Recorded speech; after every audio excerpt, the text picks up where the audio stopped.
On a freezing Christmas night in a small Colorado town, everyone was busy buying gifts, rushing home, and trusting that danger belonged somewhere else. Everyone, except one man. Jack Turner was a scarred biker with a worn leather jacket, an old Harley, and a German Shepherd who never ignored fear. When a little girl in a grocery store made a silent signal no one else noticed, Jack had a choice: walk away like the world expected him to, or follow her into the snow, the darkness, and a night that would push his body, his past, and his loyalty to the edge. Because sometimes the loudest cry for help is the one that makes no sound at all. The town of Evergreen Ridge, Colorado, lay under a heavy winter silence 3 days before Christmas. Snow had been falling since dawn, not in soft decorative flakes, but in thick, wet layers that clung to rooftops, power lines, and sidewalks, turning every street into a slow obstacle course. The temperature hovered well below freezing, and the wind that moved between the buildings carried the sharp smell of ice, pine trees, and exhaust from old heating systems working overtime. Evergreen Ridge was not a tourist town anymore. Once supported by logging and small manufacturing plants, it had become a place where people worked hard, earned little, and learned to endure long winters without complaint.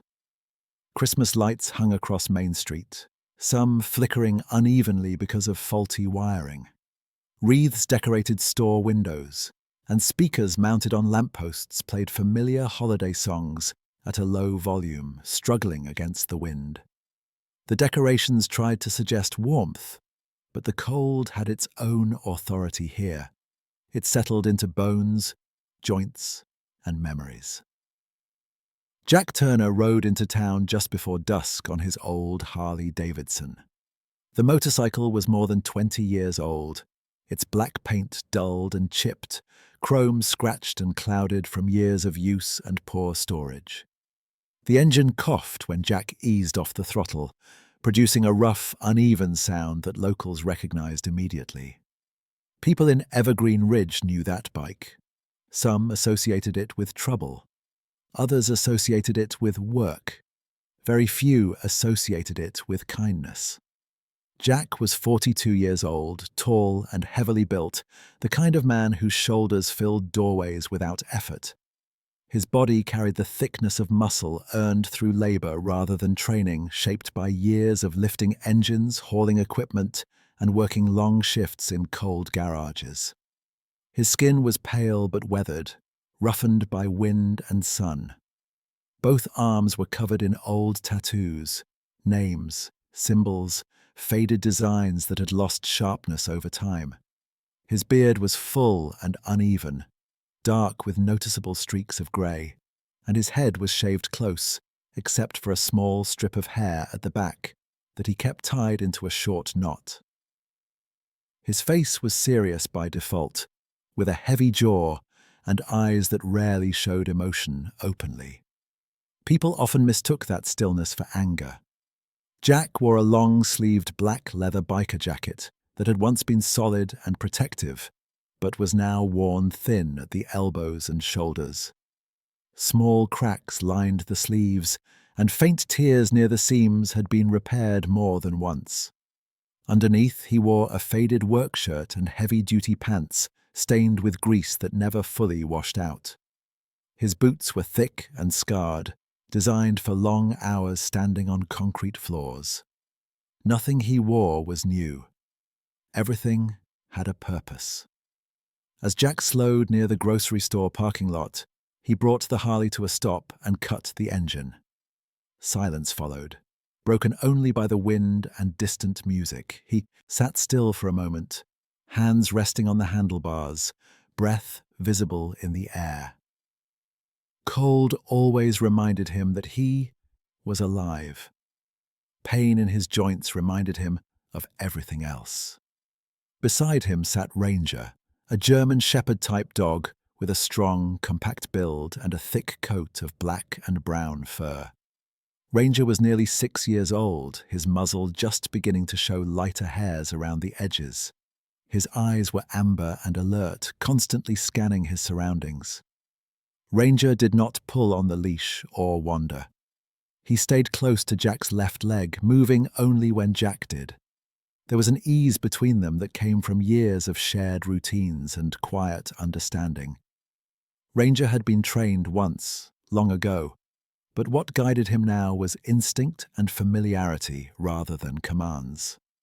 Jack dismounted and secured the bike, then adjusted Ranger's leash before heading toward the store entrance.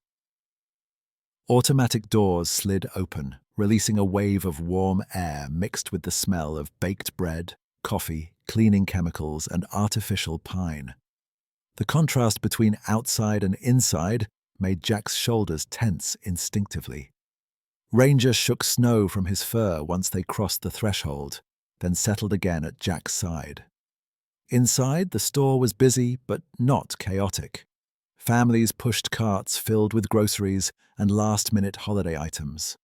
Children pointed at shelves of candy and decorations. Older shoppers moved carefully, gripping carts for balance. Holiday music played softly through ceiling speakers. Employees wore red and green vests and moved with tired efficiency. Jack did not rush. He picked up a handbasket and walked through the aisles methodically, stopping only for basic items. Canned soup, bread, discounted meat, dog food. He avoided eye contact when possible. Years had taught him that people were more comfortable not engaging with him. Some glanced at his tattoos and beard and quickly looked away. Others watched him longer, unsure. Jack noticed everything without reacting. Ranger's behavior changed slightly once inside. His pace slowed and his ears shifted frequently, adjusting to the many sounds and smells. He was calm, but attentive. Jack trusted Ranger's instincts more than his own some days. Ranger had been there during Jack's worst nights when sleep came in short, broken pieces. He had been there when Jack had first returned from overseas, restless and uncertain about how to exist in a civilian world that did not need him the way it once had. Jack passed the seasonal aisle filled with wrapping paper, ornaments, and plastic decorations.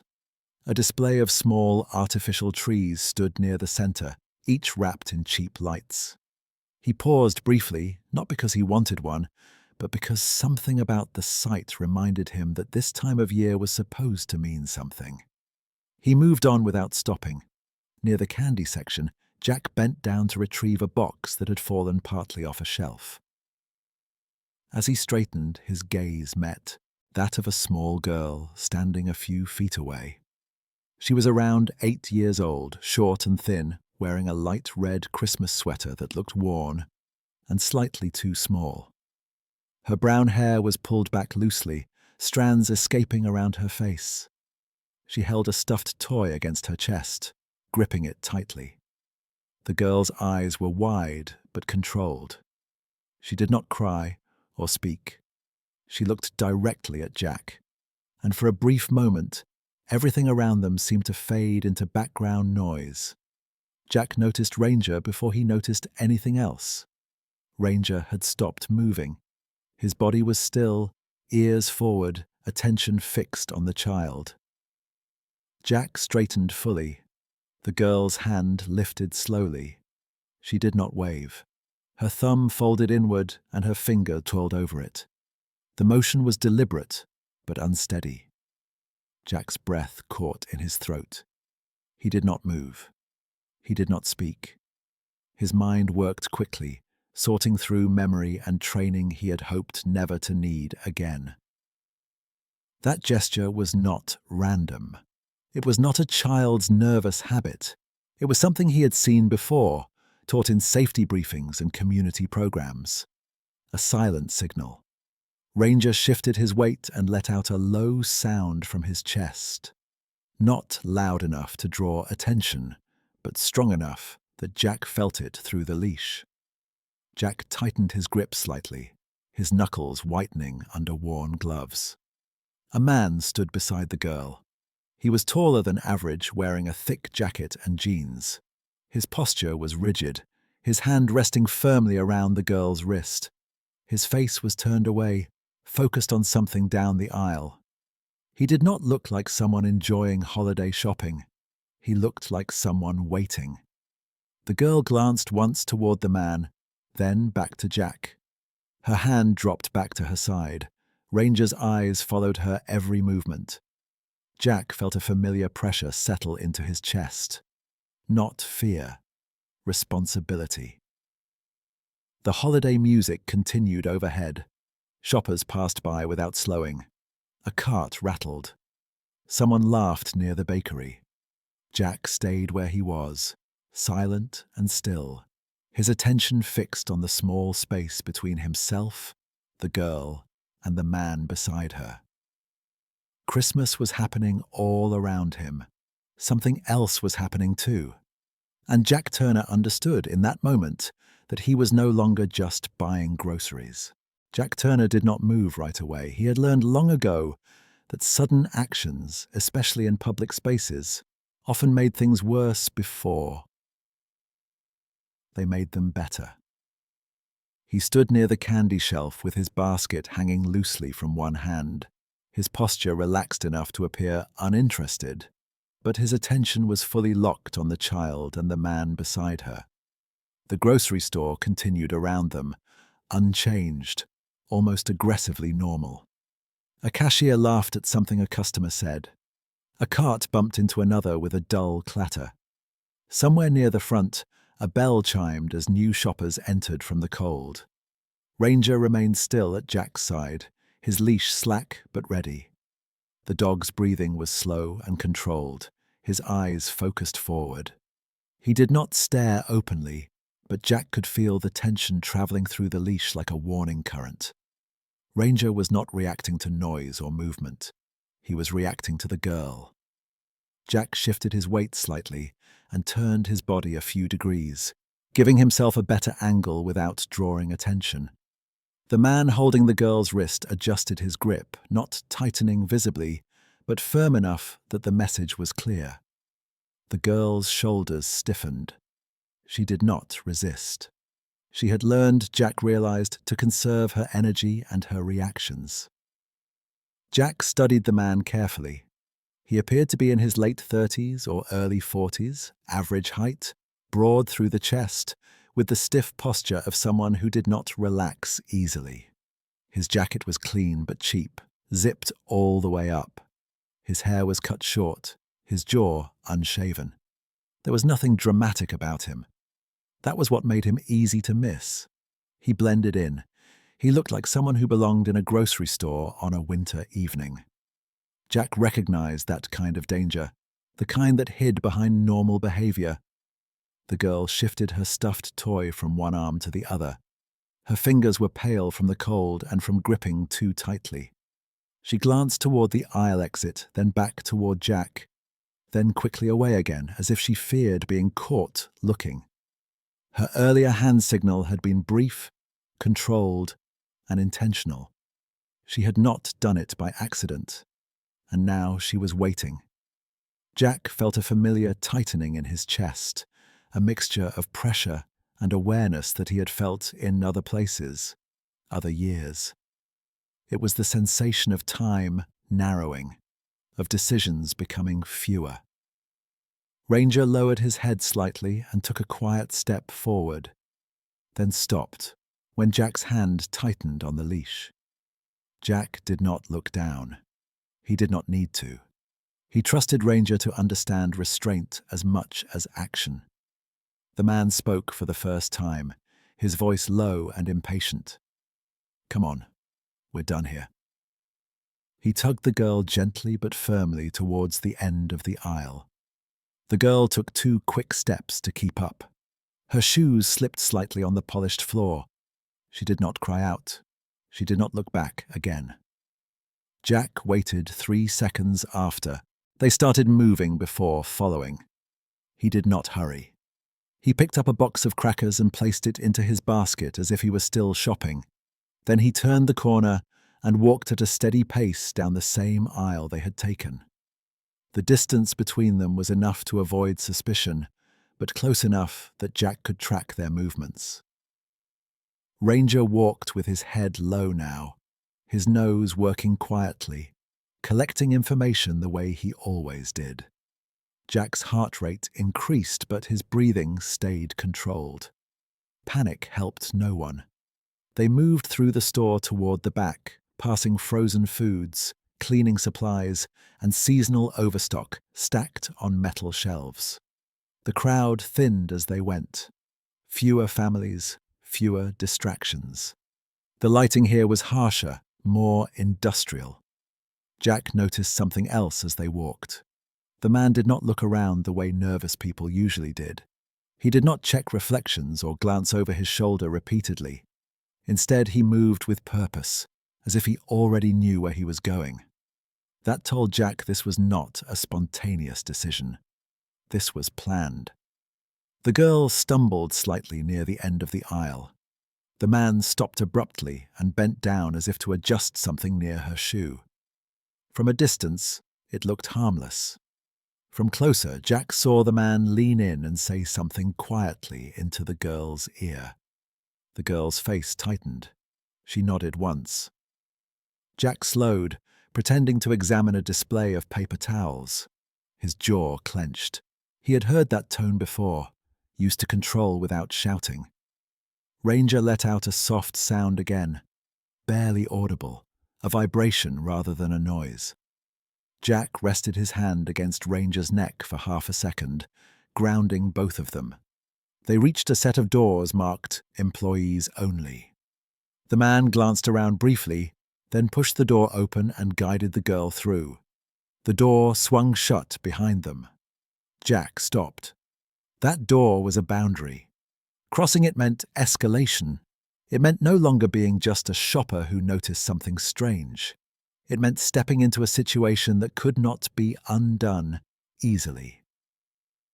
Jack stood still for a moment, listening. The store sounds faded slightly here. He could hear the hum of refrigeration units, the faint echo of footsteps beyond the door. Ranger stood close, his body angled towards the exit, muscles coiled but controlled. Jack considered his options. He could alert a store employee, he could call for help, he could walk away and hope someone else intervened. He did none of those things. Instead, he adjusted Ranger's leash, checked that his phone was still in his jacket pocket, and pushed the door open. The air beyond was colder and smelled of concrete, cleaning chemicals, and old cardboard. The hallway was narrow, lit by fluorescent lights that flickered slightly. Stacked boxes lined one wall. The other wall was bare except for safety posters and scuff marks from carts. The sound of the store faded further, behind him. Jack closed the door quietly and paused. Ranger stepped forward and stopped, his nose close to the floor now. The dog's posture shifted into full focus. This was not a command. This was instinct. Jack followed at a distance, moving slowly, carefully, his boots barely making sound on the concrete. He had learned how to move quietly in places much louder than this. At the far end of the hallway, another door stood ajar. Cold air leaked through the gap, carrying the faint smell of snow and metal. Jack could hear voices now, muffled but urgent. The man's voice, the girl's breathing. Jack felt the weight of his age and his life settle on him. He was not 20 anymore. His body carried old injuries. His hands were rough and stiff. His jacket was worn thin. He did not have backup waiting nearby. What he did have was time, experience, and the ability to stay calm when others could not. Ranger stopped near the open door and looked back at Jack. His ears were forward, his eyes were steady. Jack nodded once. He did not rush the door. He did not burst through. Instead, he waited, listening, memorizing the rhythm of movement beyond it, the timing of footsteps, the pauses between words. He listened for the girl most of all. She made a small sound then, Not a cry, just a breath caught too sharply. Jack closed his eyes for half a second and made a decision. Whatever happened next, he would not leave that hallway without knowing she was safe.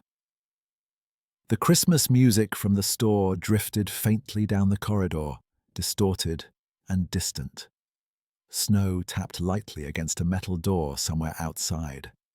Jack took one step forward, then another, his hand tightening on Ranger's leash as the night pressed closer. The door at the end of the employee hallway swung shut with a dull metal sound that echoed briefly, then disappeared into the hum of machinery. Jack Turner reached it seconds later, slowing instinctively before pushing it open. Cold air rushed in immediately, sharp and dry, biting into his face and hands as if the night itself were testing him.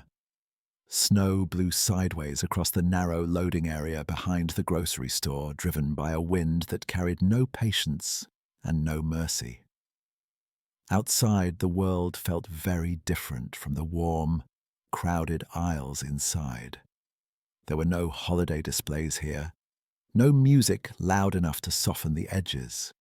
The loading zone was lit by two overhead lamps mounted on the building, both flickering unevenly. Shadows stretched long across packed snow and frozen tire tracks. The smell of diesel, old cardboard, and cold metal filled the air. Jack stepped out carefully, boots crunching softly. Ranger followed immediately, posture lowered, nose already close to the ground. The dog's focus shifted the moment his paws touched the snow. This was familiar territory for him. The leash went taut for the first time, not because Ranger was pulling wildly, but because he had found direction. Jack closed the door behind them quietly and stood still for a moment, letting his eyes adjust. His breath came out in slow clouds. The temperature had dropped further since he entered the store, and the wind cut through the worn seams of his leather jacket. He pulled the collar higher, aware that his clothes were not meant for standing still in this kind of cold. Ranger moved forward several steps, then stopped, circling a small area near the wall. Jack knelt carefully despite the stiffness in his knees. The snow was disturbed here, fresh footprints layered over older ones. One set was larger, heavy, consistent. The other was smaller, uneven, sometimes pressed too deeply into the snow as if the person wearing those shoes had stumbled or been hurried along. Jack's jaw tightened. He did not need Ranger to confirm what he already knew, but Ranger did it anyway. The dog lifted his head briefly, checking the air, then continued forward, following the trail that led away from the loading area towards the far edge of the parking lot. The lot was mostly empty now. A few cars remained, their roofs covered in snow, engines long cold. Jack moved slowly between them, careful not to lose the trail. His fingers were numb despite the gloves, and he flexed them occasionally to keep feeling in his hands. The cold was beginning to work its way deeper, settling into his joints. As they crossed the lot, Jack noticed something that made his stomach sink slightly. The footprints did not head toward the road or the front of the store. They angled instead toward a narrow service path that ran behind the building, half hidden by stacked pallets and snow-covered dumpsters. It was not a route shoppers used. It was a route someone chose when they did not want to be seen. Ranger paused at the entrance to the path and looked back at Jack. His ears were upright, his expression steady. He was waiting. Jack nodded once. "All right," he said quietly. His voice sounded rougher in the cold. The service path was darker, shielded from the overhead lights. Snow here was deeper and uneven, disturbed only by the tracks they followed. Jack moved more carefully now, placing each step deliberately. The ground sloped slightly downward, and ice hid beneath the snow in patches that caught his boots without warning. He slipped once, catching himself against a metal railing, his shoulder jarring painfully. He gritted his teeth and kept going. As they moved farther from the store, the sounds of Evergreen Ridge faded. The hum of traffic, the faint music, the distant voices, all fell away, replaced by the sound of wind through bare branches and the soft crunch of footsteps. The isolation made everything feel heavier, more final. Jack's thoughts returned to the girl. He had not heard her speak, but her silence spoke clearly enough. Children who were safe did not signal for help that way. They did not move with that kind of caution. They did not watch adults with the eyes of someone measuring risk. Ranger slowed again, nose pressed closer to the snow. The dog veered slightly to the right, then straightened, correcting his path. Jack followed without question. He trusted Ranger's judgment completely now. The dog's focus was absolute. The trail led toward a row of old storage buildings set back from the main road. Most were unused, their doors rusted shut, windows boarded or broken. Snow had piled up against their walls, forming uneven drifts. Jack felt a flicker of anger at the thought of a child being brought somewhere like this, away from warmth and light. The wind picked up suddenly, gusting hard enough to push against Jack's chest. He leaned into it, his breath growing more labored. His lungs burned slightly with each inhale, the cold air sharp and dry. He was aware of his limits. He was aware that if this turned into a long chase, his body would pay for it. Ranger stopped again near the corner of one building.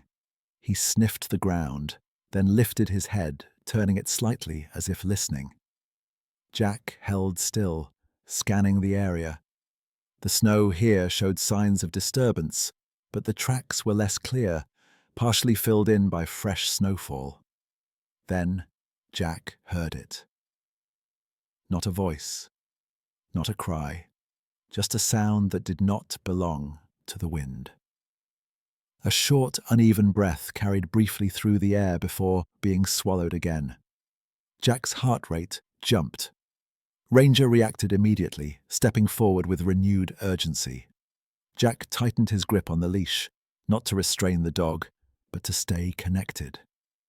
They moved around the corner of the building, boots slipping slightly as Jack adjusted his balance. Beyond the storage buildings, the ground opened into a narrow alley that led toward a wooded area at the edge of town. Pine trees stood dense and dark ahead, their branches heavy with snow. The trail led straight towards them. Jack paused at the mouth of the alley. This was the point of no return. Once they entered the trees, visibility would drop, the cold would intensify, and the terrain would become unpredictable.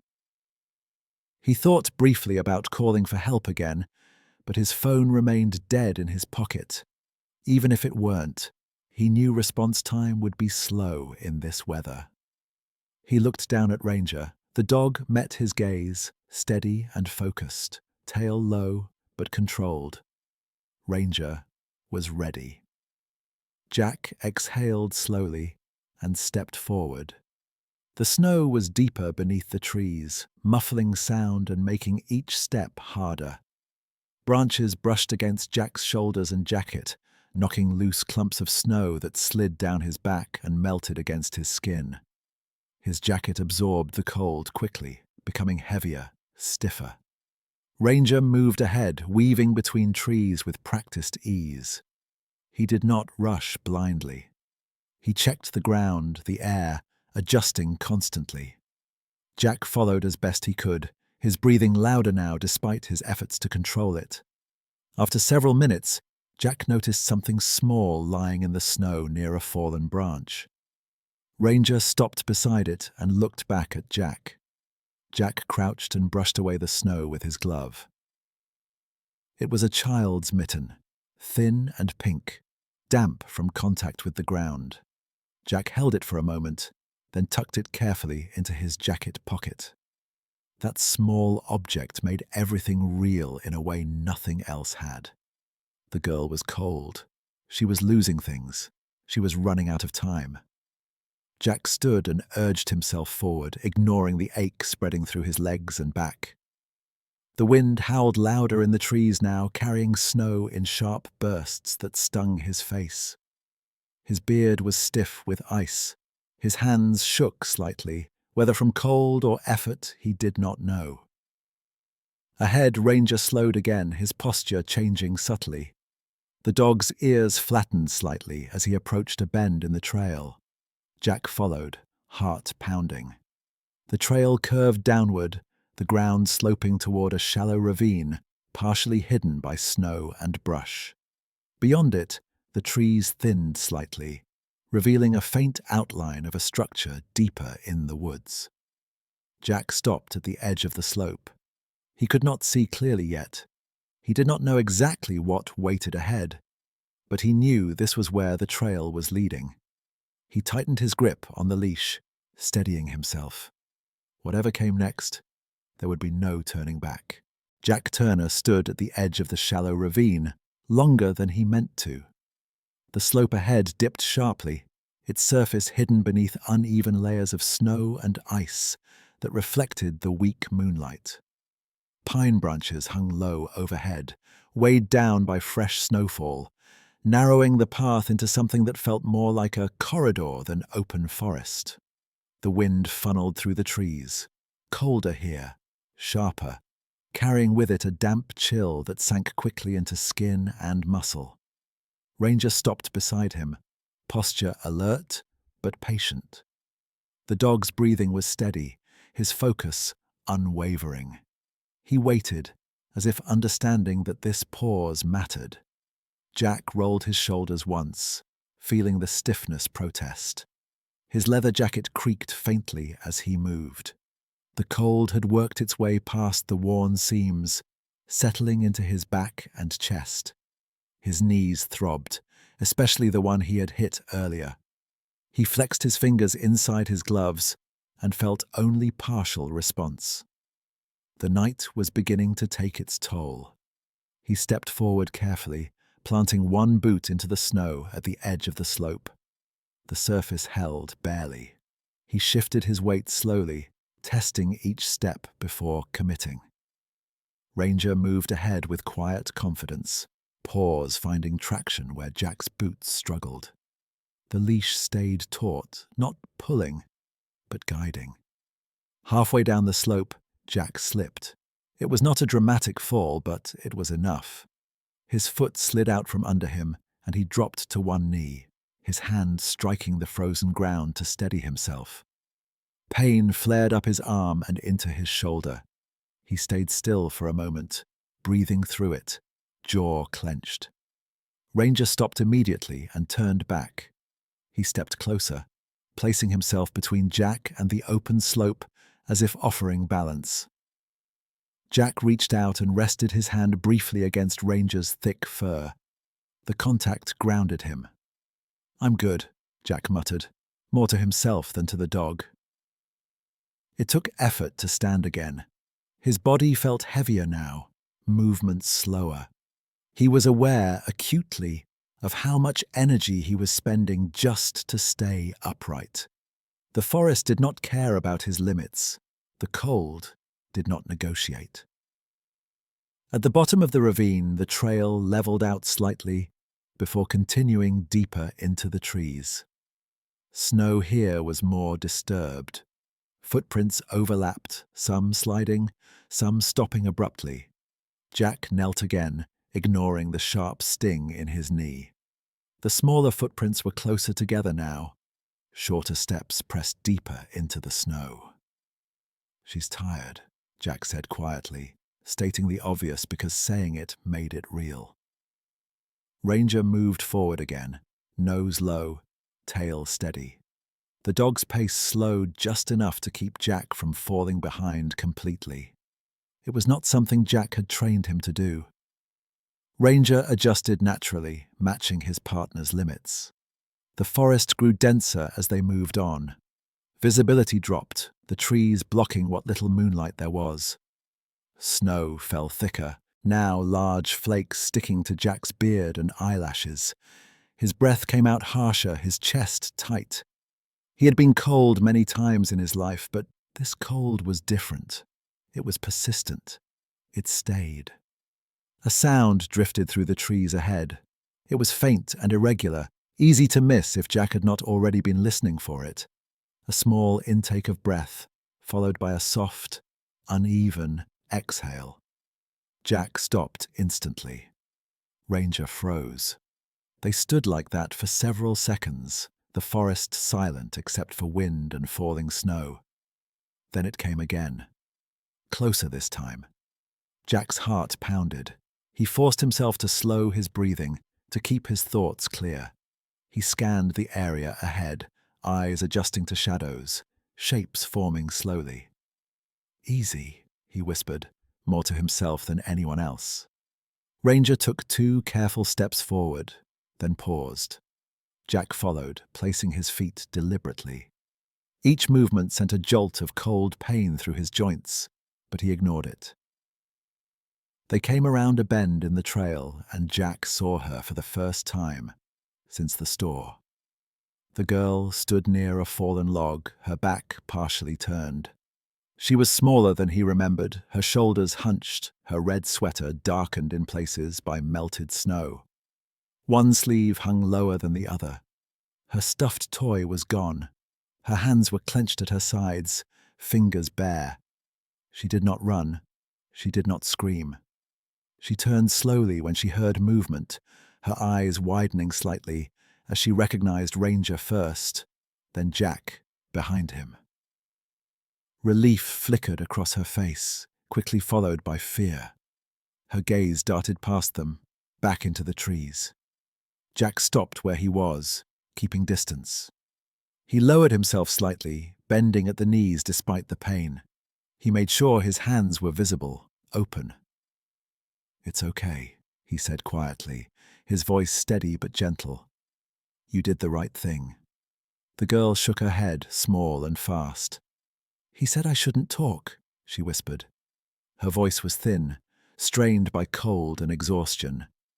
Jack nodded once. "You don't have to. You're not in trouble." She glanced down at Ranger, then slowly reached out. Ranger stayed still, allowing her to rest her hand briefly against his shoulder. Her fingers trembled. Another sound came from deeper in the forest. Footsteps, heavier, faster. The girl stiffened. "He's coming," she said, panic creeping into her voice. Jack straightened slightly, his body positioning itself between the girl and the sound without him consciously deciding to do so. Ranger moved too, stepping forward, stance firm. Jack did not shout. He did not rush. He knew that sudden movements could undo everything. "Stay behind me," he told the girl, keeping his voice low. "Right here." She hesitated for half a second, then did as he said, pressing herself close behind Ranger. Jack listened. The footsteps stopped briefly, then started again. Closer now. The man was breathing hard. The sound carried clearly in the cold air. Jack's mind worked quickly. He took in the surroundings, the fallen log, the uneven ground, the narrow space between trees. He knew he could not run far in this condition. He knew confrontation would be costly. He stepped slightly to the side, giving himself a clearer line of sight while still blocking the path. Ranger remained directly in front, unmoving. A figure emerged from the trees several yards away. The man Jack had seen in the store stood there now, his jacket open, snow clinging to his clothes. His face was flushed, jaw tight, eyes sharp with frustration, and something close to panic. "Step away," the man said, his voice strained. "This doesn't concern you." Jack met his gaze calmly. "It concerns her," he replied. His voice was low, controlled. He did not raise it. He did not insult. He did not threaten. The man's eyes flicked to the girl, then to Ranger. He took one step forward, then stopped as Ranger's posture changed subtly, muscles tightening, presence unmistakable. Jack held his ground. His heart pounded, but his expression did not change. Years of experience had taught him that composure could be more effective than force. "You don't need to make this worse," Jack said. "People are already looking." The statement was not entirely true, but it did not need to be. The idea of witnesses, of consequences, hung in the air. The man hesitated. Snow continued to fall between them, thick and heavy. The wind picked up again, carrying the cold deeper. The girl's breathing was rapid behind Jack. He could feel it, even without turning around. Jack shifted his weight slightly and felt his knee protest sharply. He ignored it. He had made his choice when he stepped into the forest. The man took a step back. Not much, just enough. Jack did not advance. He stayed exactly where he was, creating space without pushing. "Go," he said quietly to the girl, tilting his head just enough for her to see. "Follow Ranger. He'll take you back." The girl hesitated, torn between fear and trust.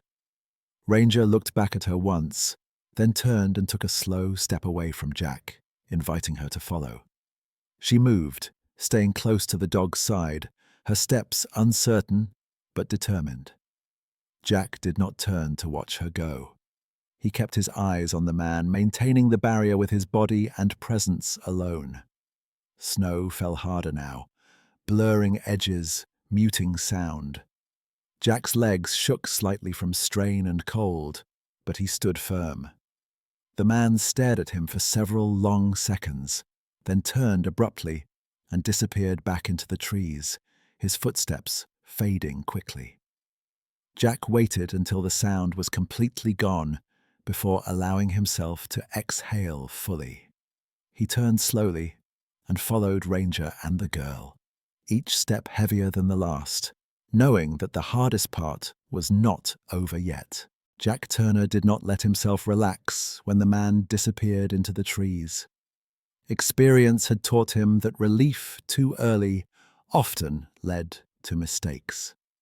He stayed where he was for several seconds longer, listening past the rush of wind and falling snow, searching for any sign that the footsteps might return. Only when the forest offered nothing but silence did he shift his attention fully to the girl and Ranger. Ranger stood a few yards ahead, angled protectively toward the child, his body forming a quiet barrier without tension or noise. The girl stayed close to him, one hand gripping the thick fur at his shoulder, as if letting go might cause the ground to disappear beneath her feet. Her breathing was shallow and uneven, small puffs of air fogging quickly in the cold. Jack took a step forward and felt his knee buckle slightly. He caught himself, planting his boot firmly into the snow. The pain was sharper now, spreading upward through his leg and into his hip. He ignored it. Pain was familiar. It was easier to manage than fear. "Hey," he said gently, lowering his voice again. "You're doing good. We're going to move slow." The girl nodded without speaking. Her lips were pale and her cheeks were flushed from cold. Snow clung to her hair and the shoulders of her sweater. She looked exhausted, not just physically, but in a way Jack recognized all too well.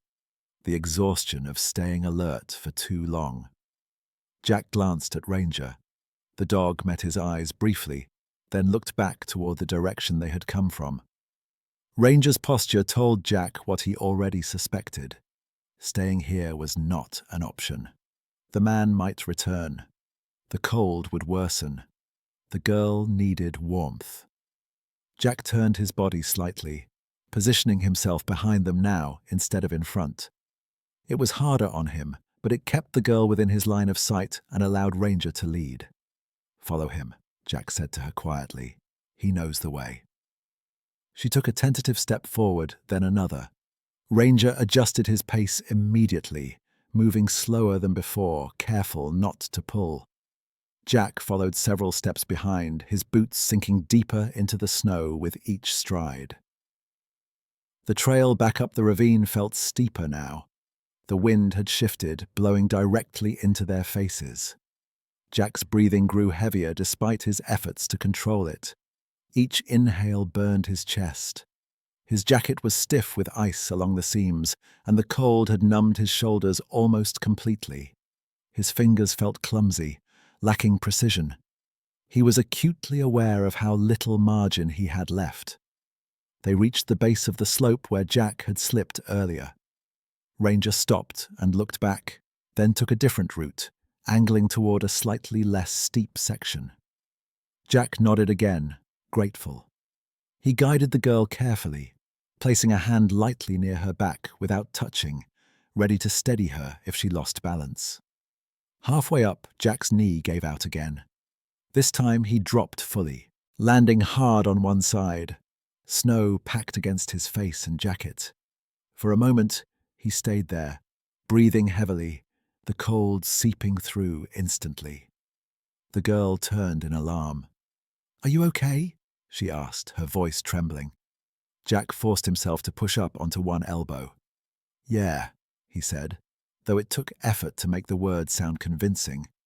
"Just tired, that's all." Ranger returned immediately, stepping close and placing himself between Jack and the open slope.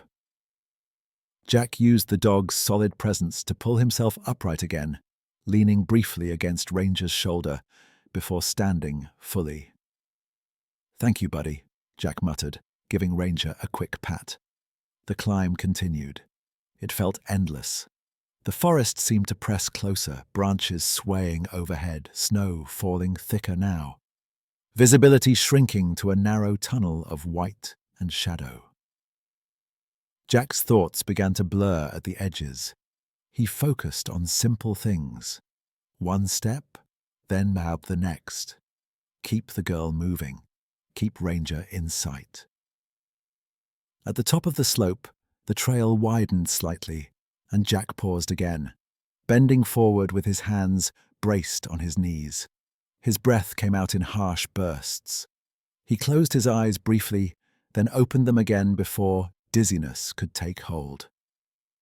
The girl stood nearby, arms wrapped around herself now, no longer touching Ranger, but staying close. Her teeth chattered audibly. Jack reached into his jacket pocket and pulled out the mitten he had found earlier. He knelt with effort and held it out to her. "This yours?" Her eyes widened slightly, and she nodded. She took it with both hands, fumbling to slide it back on. The simple act seemed to steady her, as if reclaiming something lost gave her a small sense of control again. "Thank you," she whispered. Jack nodded. "We're almost there." It was not entirely true, but it was close enough. They moved again, following the trail back toward the storage buildings. Ranger slowed frequently now, checking the air, scanning behind them as well as ahead. Jack trusted him completely. The dog was doing more than tracking. He was guarding. As they neared the edge of the woods, Jack heard voices in the distance. Muffled, indistinct, but unmistakably human. His heart lifted slightly, then steadied. Hope was dangerous if it made him careless. He guided the girl behind a snow-covered stack of pallets and waited. Ranger stood alert, ears forward. The voices grew louder, resolving into words. A flashlight beam swept briefly across the snow several yards away. Jack exhaled slowly. He stepped forward just enough to be seen, raising one hand slightly to signal presence without alarm. "Over here," he called out, keeping his voice firm but calm. The flashlight swung toward him, then stopped. A man's voice responded, surprised. "Hey, who's there?" "Name's Jack," he said. "We need help. There's a child." Movement followed quickly. Two figures approached, bundled in, heavy coats. One was a store employee Jack vaguely recognized from earlier, a middle-aged man with a knit cap pulled low. The other was an older woman wrapped in a thick parka, her face pale with concern. "Oh my God," the woman said when she saw the girl. She hurried forward but stopped short, careful not to overwhelm her. "Are you hurt, sweetheart?" The girl shook her head slowly, then hesitated. "I'm cold," she said simply. "We can fix that," the store employee said immediately. He shrugged out of his jacket and wrapped it gently around her shoulders. Jack watched the exchange, relief mixing with exhaustion so suddenly that his legs trembled. He stepped back a half step, leaning against a pallet for support. Ranger moved to his side automatically, pressing his body against Jack's leg, offering warmth and balance. The woman turned to Jack. "Are you okay?" she asked, noticing his condition. Jack nodded once. "I'll be fine." She studied him for a moment, then nodded back, understanding enough not to push. The store employee pulled out his phone and began making a call, his voice urgent but controlled. Jack caught fragments: police, ambulance, location. It all sounded distant, as if happening to someone else. Jack lowered himself slowly onto the edge of a pallet, finally allowing his body to rest. The cold seeped in immediately, but Ranger leaned against him, sharing warmth. Jack rested one hand on the dog's back, fingers sinking into thick fur. The girl glanced back once, her eyes meeting Jack's. She hesitated, then took a small step toward him. "You didn't leave," she said quietly. Jack swallowed. "No," he replied. "I wasn't going to." She nodded as if that answer confirmed something important. Snow continued to fall around them, softening the edges of the night. Jack leaned back slightly, staring up at the dark sky between drifting flakes. His body ached in ways he would feel for days, maybe weeks. But the weight he had been carrying since the store had lifted, at least a little. The hardest part was not over yet. He knew that. But for the first time since he stepped into the forest, he allowed himself to believe that they might all make it through the night. The sense of safety that settled over the loading area was fragile, thin as the snow still falling around them. Jack Turner knew better than to mistake proximity to people for an end to danger. He stayed alert even as the store employee spoke urgently into his phone, and the older woman knelt beside the girl, wrapping her hands around a paper cup of something warm that had appeared from somewhere. Steam rose into the cold air, curling briefly before disappearing. Jack remained seated on the pallet, his back against the wood, Ranger pressed firmly against his leg. The dog's warmth was steady and grounding, a quiet reminder that Jack was not alone. His body, however, was beginning to make demands he could no longer ignore. His knee throbbed in a deep, persistent way that told him swelling had already set in. His shoulders felt stiff and weak, his fingers slow to respond when he tried to flex them. He took a slow breath and focused on staying upright. The girl, Emily, he learned when the woman spoke her name softly, sat between the woman and the store employee now, wrapped in layers that did not belong to her, but were offered freely. Her eyes moved constantly, tracking every sound, every shift of shadow beyond the lights. She flinched when the wind gusted suddenly, her fingers tightening around the cup. Jack watched her without staring. He recognized the signs. The danger had passed, but her body had not been informed yet. Sirens reached them faintly a few minutes later, distant at first, then closer. The sound cut through the night sharply, slicing through the hush of falling snow. Emily stiffened immediately. "It's okay," the older woman said gently. "They're coming to help." Emily nodded, but her shoulders remained tight. Jack shifted his weight carefully and felt a sharp reminder from his knee. He exhaled slowly through his nose, grounding himself the way he had been taught long ago. Pain was manageable. Panic was not. As the first patrol vehicle pulled into the service area, headlights sweeping across the snow, Jack forced himself to stand. It took more effort than he expected. His leg protested loudly, and for a brief moment his vision blurred at the edges. Ranger adjusted instantly, stepping closer, bracing Jack's side with his body. "I've got you," Jack murmured under his breath. The patrol car stopped, and two officers stepped out. Both were bundled in heavy winter gear, their movements quick and purposeful. One was taller, broad-shouldered, with a steady presence. The other was younger, his posture tense, eyes scanning the area rapidly. They approached carefully, taking in the scene. The store employee spoke first, explaining in short, efficient sentences. Jack listened without interrupting. He did not need to insert himself into the narrative. He had done what he could. Now the process belonged to others. One of the officers turned to Jack. "Sir, are you injured?" Jack hesitated, then nodded, slightly. "Knee, cold got to me." The officer studied him, then nodded back. "Paramedics are on the way. Sit tight." Jack eased himself back down onto the pallet, grateful for permission to stop moving.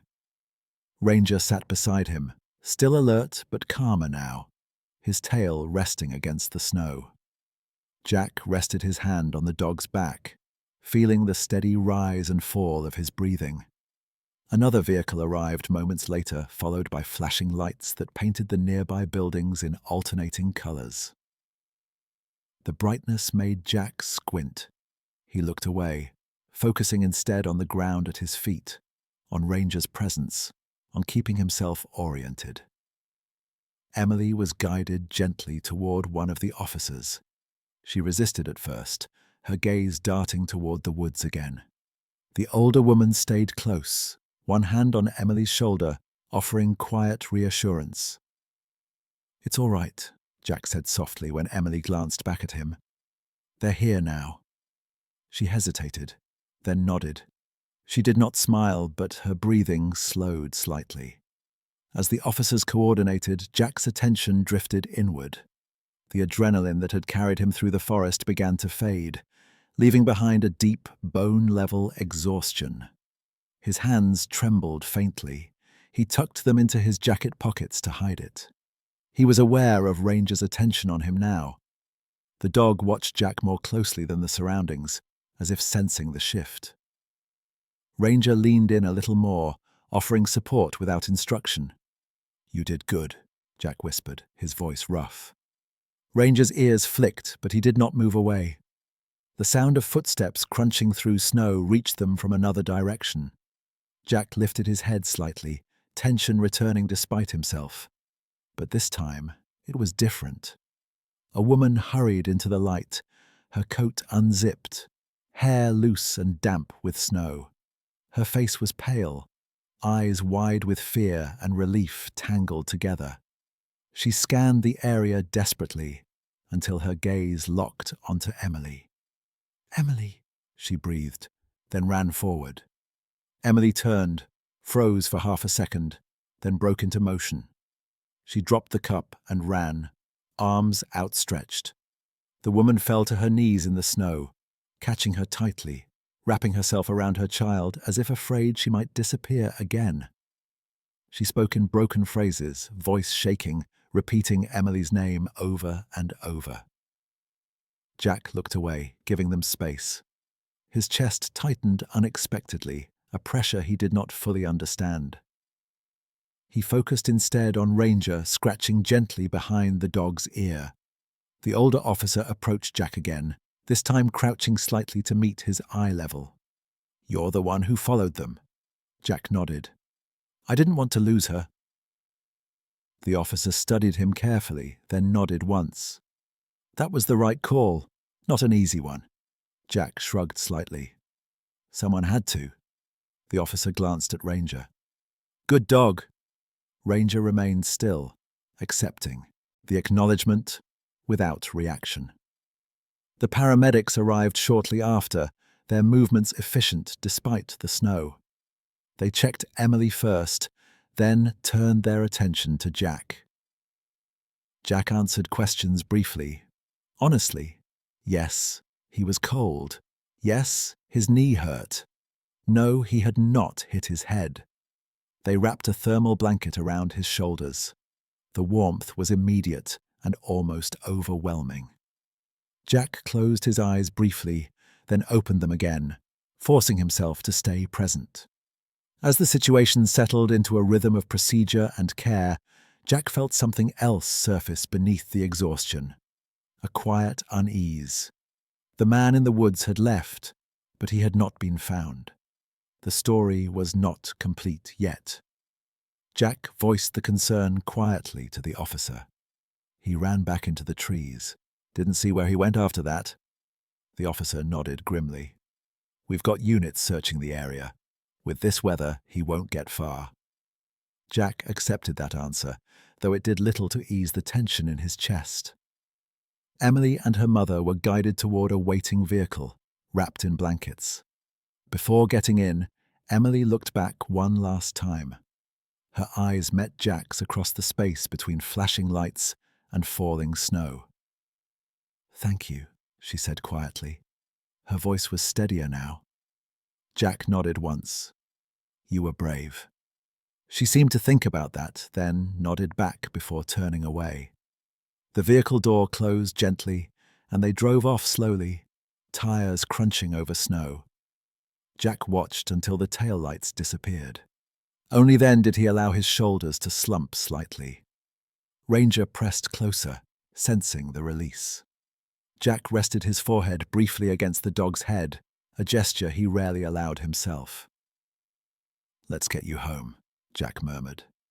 The officer approached again. "We can get you a ride?" Jack considered it, then shook his head. "My bike's close."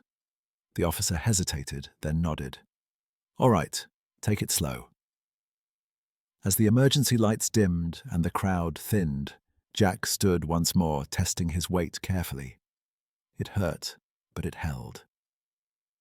He clipped Ranger's leash securely and began the slow walk back toward where the Harley waited, snow still falling steadily, the town quiet again. Behind him, the forest stood dark and silent, holding its secrets for now. Jack did not look back. Jack Turner had taken no more than 20 steps away from the loading area when Ranger stopped. It was not a sudden stop, not sharp or reactive, but deliberate. The dog slowed, then planted his feet firmly in the snow, his body angled slightly back towards the tree line. The leash tightened gently in Jack's hand. Jack halted immediately. At first there was nothing, just falling snow, distant engine noise from the last patrol car leaving, and the quiet creak of metal cooling in the cold air. Jack's knee throbbed, and the weight of exhaustion pressed down on him again, heavier now without adrenaline to hold it back. He wanted nothing more than to reach his bike, to sit, to rest. But Ranger did not move. Jack followed the dog's gaze toward the dark stretch of trees beyond the storage buildings. The searchlights had moved farther away, and the forest edge was once again swallowed by shadow. Snow fell steadily, thick enough to soften sound, thin enough to hide movement. Jack felt it then. Not fear exactly, but the same instinct that had stopped him in the grocery store aisle hours earlier. The sense that something was unfinished. "Show me," Jack murmured. Ranger stepped forward slowly, nose lifting, testing the air. He did not pull. He did not rush. He moved with the calm certainty of a dog that had made a decision. Jack followed, each step deliberate, every part of him protesting the effort. His knee burned with each movement, and the cold had sunk deep into his muscles, but he forced his body to obey. They moved only a short distance before Ranger stopped again. Jack scanned the area, eyes adjusting to the low light. Then he heard it. A cough. suppressed, strained, followed by the sound of someone shifting weight too quickly. Jack's jaw tightened. The man had not gone far. Jack did not advance blindly. He stayed where he was, positioning himself with a clear view of the narrow service road that cut behind the storage buildings. Snow covered the ground evenly here, but there were disturbances. Fresh, uneven footprints leading toward an old maintenance shed, partially hidden behind stacked crates and discarded equipment. Ranger's posture changed. His ears flattened slightly, his stance widening. He placed himself half a step in front of Jack, not blocking him, but making a statement. Jack rested a hand lightly against Ranger's shoulder. "Easy," he said quietly. The shed door was ajar. Light leaked faintly from inside, weak and unstable. Jack stayed still, listening. He could hear breathing now, uneven and labored. The man was exhausted, cold and running out of options. Jack made a choice. He stepped into view. "I know you're there," Jack said calmly, his voice carrying without strain. He did not shout. He did not threaten. "You don't need to make this worse." The breathing inside the shed hitched. There was movement, a shuffle, the scrape of something being kicked aside. "You should have walked away," the man said hoarsely. Jack shook his head slightly. "Not tonight." Silence stretched between them. Snow continued to fall, settling on Jack's shoulders and beard, melting slowly against the warmth of his skin. His knee trembled faintly, but he locked it in place, grounding himself through Ranger's steady presence. "Listen," Jack continued. "You're cold, you're hurt, you're cornered. None of that gets better if you stay in there." The man laughed weakly. "You think I'm scared of you?" Jack considered the question. "No," he said honestly. "I think you're scared of what happens next." The words landed. Jack could hear it in the man's breathing, the uncertainty, the weight of consequences pressing down harder than the cold. Ranger took one step forward, not aggressive, not loud, simply present. His eyes never left the shed. Jack did not move closer. He knew distance mattered. Pressure applied slowly was more effective than force. "Step out," Jack said. "Sit down. Put your hands where I can see them. People are already on their way back." That last part was a calculated risk. Jack did not know how far the search teams had moved, but he knew the man did not either. Minutes passed. Jack's legs screamed in protest.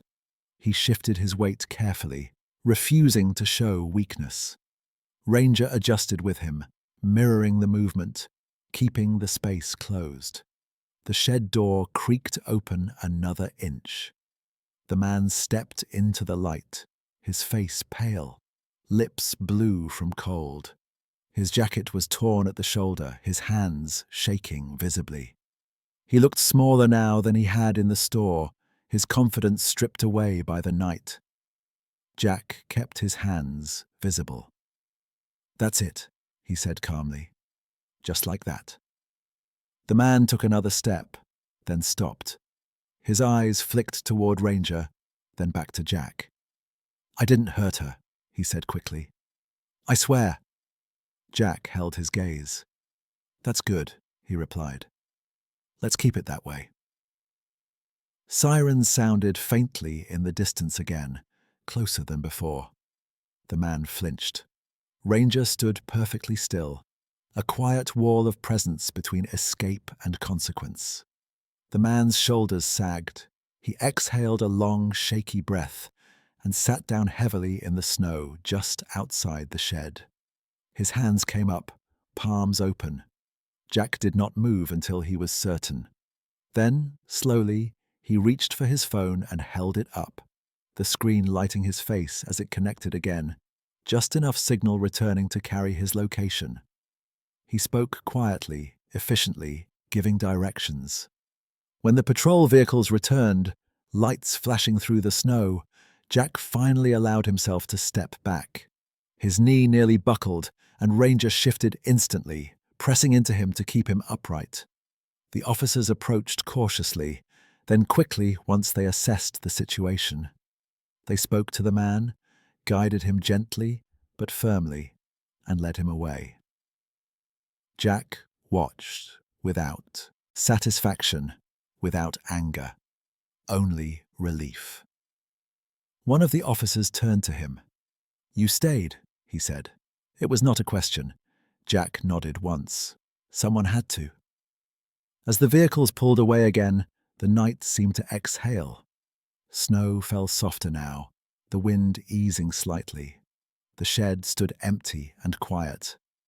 Jack leaned heavily against a crate, finally letting his body rest. Ranger sat beside him, close enough that their shoulders touched. "You did it," Jack whispered to the dog. Ranger's tail moved once, slow and deliberate. For the first time that night, Jack allowed himself to believe that it was truly over. Morning came quietly to Evergreen Ridge. Snow still covered the streets, but the wind had eased, leaving the town wrapped in a pale, muted calm. Christmas Eve had arrived without announcement, settling over rooftops and sidewalks like a pause the town had been holding for too long. The sky was overcast, heavy with low clouds, and the air remained cold enough that breath still showed with every exhale. Jack Turner woke slowly in the small room he rented above a closed repair shop on the edge of town. The heater rattled weakly in the corner, pushing out uneven warmth that barely reached the far wall. His knee ached in a steady, familiar way, and his shoulders felt stiff, as if he had slept in armor instead of on a thin mattress. He lay still for a moment, letting his body register the fact that the night was over. Ranger lifted his head from the floor beside the bed the moment Jack shifted. The dog stood and stretched carefully, then moved closer, resting his chin briefly against the mattress. His eyes were calm, alert, the same as always. "Morning," Jack murmured. He sat up slowly, testing his weight as he swung his legs over the side of the bed. The knee held, barely. He reached down and scratched Ranger behind the ear, feeling the solid reassurance of muscle and warmth beneath his fingers. Outside, the town was waking up. A snowplow passed somewhere in the distance. A truck engine started and stalled, then started again. Life continued. Jack dressed methodically, choosing the same worn clothes as always. His leather jacket felt stiff when he pulled it on, still holding traces of the cold from the night before. He moved carefully down the narrow stairs, each step deliberate. Ranger followed without sound. At the bottom, Jack paused by the door. For the first time since the grocery store, there was nothing pulling him forward urgently. No trail to follow, no immediate danger pressing at his back.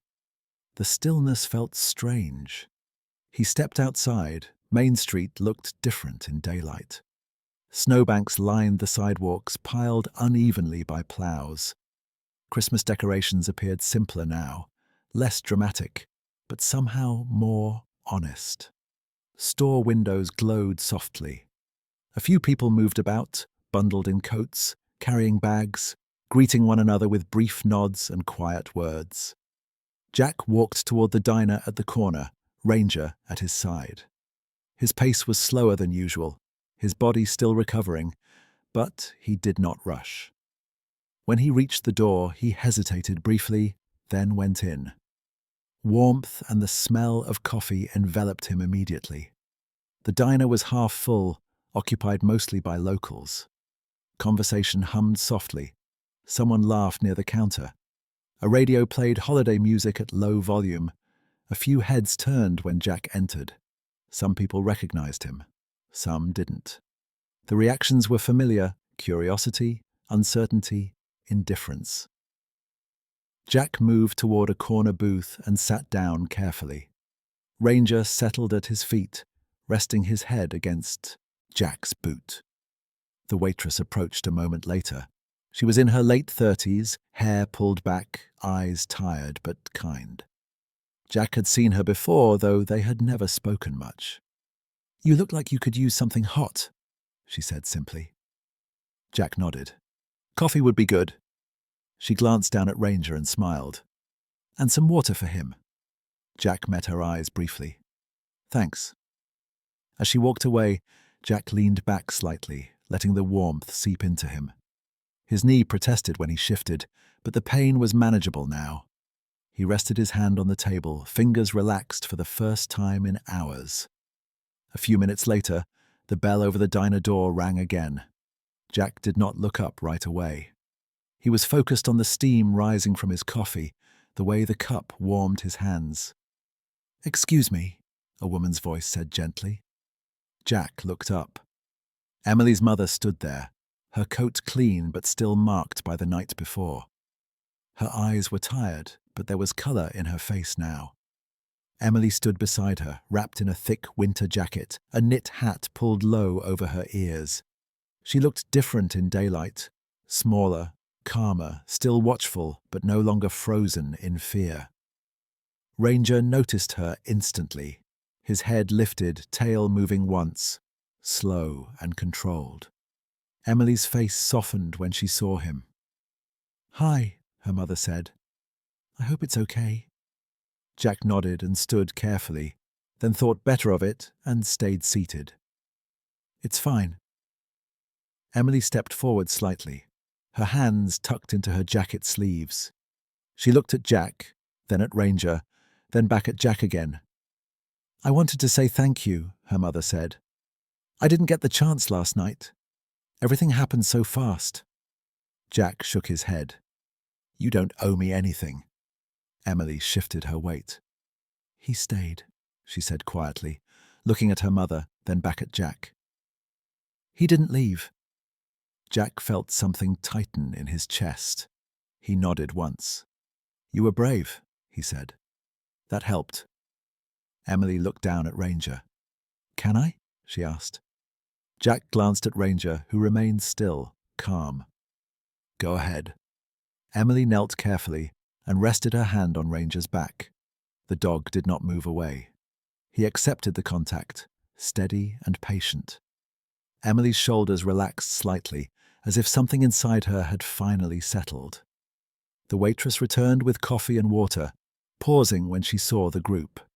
She said nothing, simply set the items down and moved away again. Emily's mother took a breath. "The officers told me what you did," she said. "They said you followed them into the woods, that you stayed even when you were hurt." Jack shrugged slightly. "I did what I could." She studied him for a moment, then nodded. "That was more than enough." There was a brief silence, comfortable and unforced. Outside, snow continued to fall lightly, coating the street again in white. After a moment, Emily's mother reached into her bag and pulled out a folded piece of paper. She set it gently on the table. "This is my number," she said. In case you ever need anything." Jack hesitated, then nodded and folded the paper into his jacket pocket. "Thank you," he said. Emily stood and gave Ranger one last gentle pat. "Bye," she said softly. Ranger's tail moved once more. After they left, Jack sat for a long moment, staring into his coffee. He did not feel like a hero. He felt tired. But there was something else there too, something unfamiliar and quiet. When he finished his coffee, Jack paid and stood carefully, testing his leg. It held. Ranger stayed close as they stepped back out into the cold. As Jack walked toward the repair shop, a man stepped out from the adjacent building. He was in his 50s, broad-shouldered, wearing a heavy work jacket. Jack recognized him as the owner of a small mechanic garage a few blocks away. "Hey!" the man called. "You Jack Turner?" Jack stopped. "Yeah," the man nodded. "Name's Tom. I heard what happened last night." He shifted his weight. "I could use a hand at the shop." Temporary at first, paid, heated workspace. Jack considered him carefully. I don't move fast, he said honestly. Tom nodded. That's fine. I need someone who knows engines and shows up. Jack looked down at Ranger, then back at Tom. When? After Christmas, Tom replied. Jack extended his hand. All right. They shook. Later that afternoon, Jack returned to his room. He fed Ranger, then sat on the edge of the bed, exhaustion finally catching up with him. Outside, the town prepared quietly for Christmas evening. Lights glowed, snow fell, people gathered. Jack leaned back against the wall, Ranger settling beside him. It was not a dramatic ending. There were no speeches, no applause. But the child was safe. The night had ended. And for the first time in a long while, Jack Turner felt like he might belong to the life waiting on the other side of winter. This story reminds us that miracles don't always appear in dramatic ways. Sometimes God works quietly, through an ordinary man, a loyal dog, and a moment when someone chooses not to walk away. In our daily lives, we pass silent struggles and unanswered prayers more often than we realize. May this story remind us to stay aware, to choose compassion, and to trust that even small actions can carry great meaning. If this story touched your heart, please share it, leave a comment, and subscribe for more stories of faith and quiet miracles. May God bless you and protect you every day.